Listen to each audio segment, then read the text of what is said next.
The movie revolves around a guy named Woo-jin who has this incredibly rare condition. On his 18th birthday, he finds out for the first time that he wakes up with a completely different face and body every single morning. As you can imagine, he was totally shocked and confused by this at first. He told his mother, Moon-suk, about his situation. She had a hard time adjusting, but eventually she accepted him for who he is.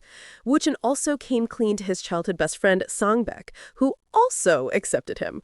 With both Moon-suk and Sang-baek's support, Woo-jin starts to embrace his reality and learn to live with this bizarre condition. Every morning, Woo-jin wakes up in a different body, varying in age, gender, and even nationality. Some days he's a man, some days he's a woman, old, young, or even a foreigner. Because of this, he can automatically speak different languages depending on who he is that day. But even though he's always someone new on the outside, he's still the same person on the inside. He's used to seeing a different face in the mirror by now, which even records himself on his computer every morning to keep a log. Every day is a new challenge as he has to adjust to the changes of being a new person. He has to adjust to his body, his eyesight, his voice, everything. He has this massive collection of clothes and shoes to fit any and every body type. He's also got all kinds of toiletries for both guys and girls. He even owns a pharopter to test his vision each day and a foot measuring device to find the right shoes. Woo-jin and Sang-baek own a furniture company called ALX, making unique, high-end custom furniture for every client. Woo-jin is the designer, while Sang-baek handles manufacturing and sales. The setup is perfect for Woo-jin, letting him work from the privacy of his home so no one finds out his secret. One day, Woo-jin meets this amazing girl named Yi-soo, who works at a furniture store. He totally falls for her. Her looks, her mind, her kind personality. He starts visiting the store every single day just to see her. And of course, she has no idea, but she's talking to him in a different avatar every time. But despite his changing appearance, Yi-soo always treats him with the same kindness. So Woo-jin waits. He waits until he wakes up to a traditionally handsome guy to finally ask her out on a date. He takes her to the ALX factory for their first date since he knows she's a big fan of ALX products from their other conversations. They eat sushi and have an awesome time. He immediately asks her on another date for the next day.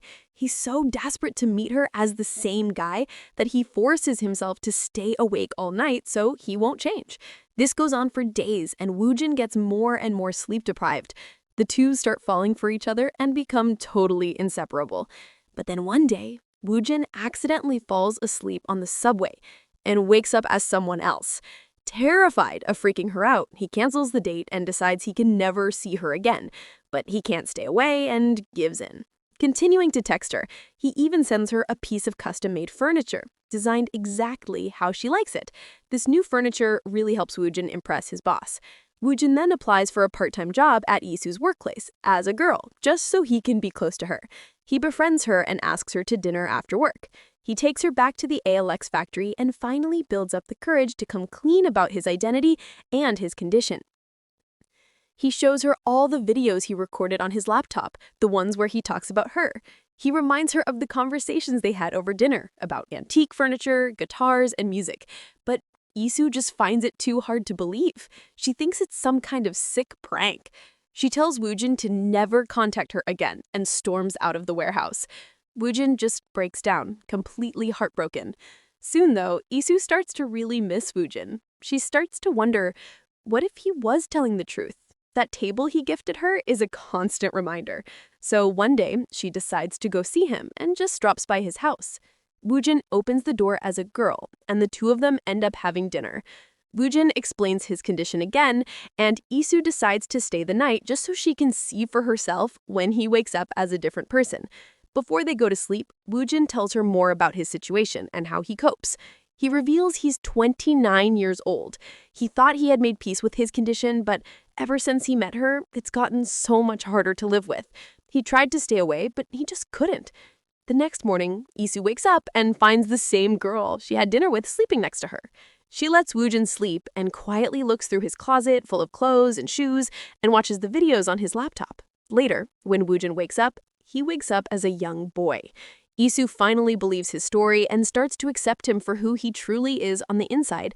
They start meeting every day again, and Woo-jin is just ecstatic to be with the girl he likes for more than a week straight. They go to different places, talk about silly things. They're a real couple. She gets used to Woo-jin waking up as a middle-aged man one day and a little kid the next. Meanwhile, Woo-jin feels safe around her, and for the first time in a long time, he isn't lonely. To find each other in a crowd, Woo-jin just holds out his hand for Yi-soo so she knows it's him. But with Woo-jin spending all his time with Yi-soo, he starts slacking off at work. Sang-bak starts complaining about his lack of attention to the designs. Woo-jin promises him he'll refocus. Seeing Woo-jin struggle, Yi-soo pitches him a new idea. She suggests starting a second ALX line with standardized sizes at more moderate prices. This would give more people access to the ALX brand and open up new doors for the company. Woo-jin loves the idea, which totally shocks Sang-bak because Woo-jin always shoots down his new ideas. One day, Yi-soo's furniture studio throws a party and Woo-jin is invited. Yi-soo's boss is especially excited to finally meet this mysterious ALX boyfriend. She's also just plain curious because everyone at work describes Yi-soo's boyfriend as a different person. Unfortunately, on the day of the party, Woo-jin wakes up as an old woman. He quickly goes back to sleep, hoping for a reroll, and luckily wakes up as a decent-looking man. Woo-jin finally arrives at the party and finds Yi-soo, holding her hand to let her know it's him.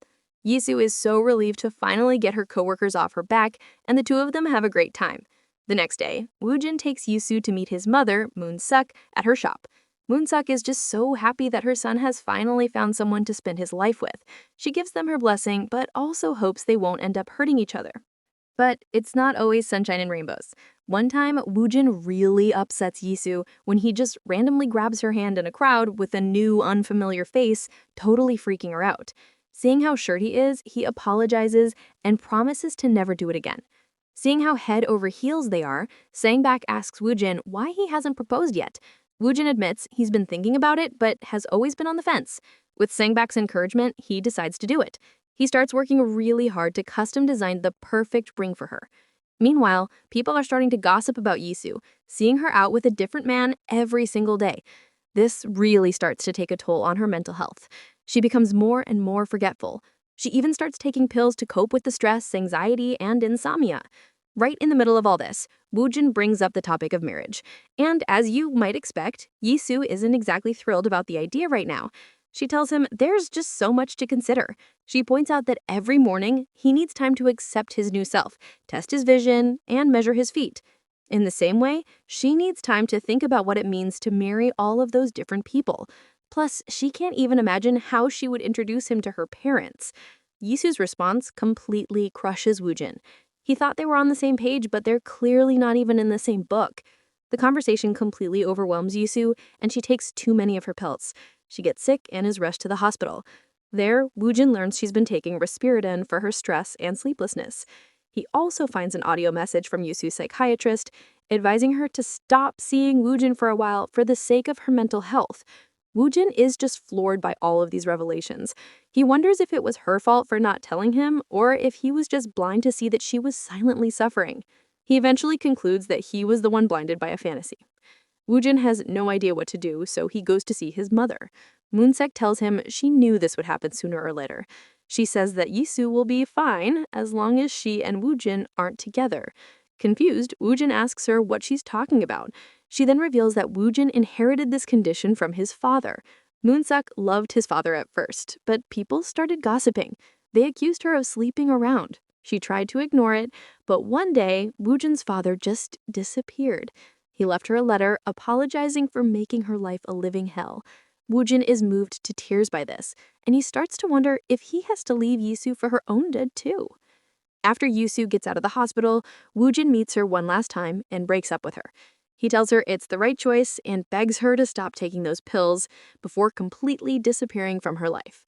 The breakup devastates Yi-soo. She thinks about Woo-jin every single day. 10 months go by, Yi-soo can finally sleep without pills, but she still misses him terribly. One day, Yi-soo's boss shows her some furniture designs from a Czech website and asks her to find the designer's contact info. Yi-soo immediately notices Woo-jin's trademark style in the designs and suspects it's him. She goes to see Sang-bak at his office, but Sang-bak acts totally cold toward her and refuses to talk about the designs or Woo-jin. Before she leaves, though, Yi-soo spots a cargo box shipped from the Czech Republic in his office, which basically confirms her suspicion Woo-jin is in the Czech Republic.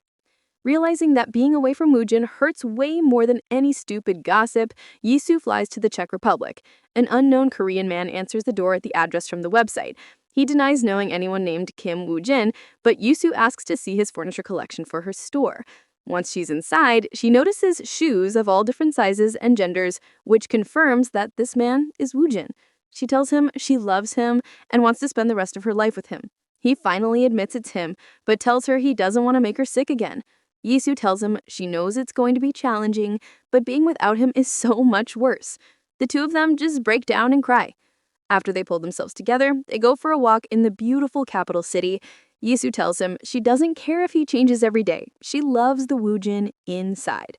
The movie ends with Woo-jin taking out that ring he made earlier and finally putting it on her finger.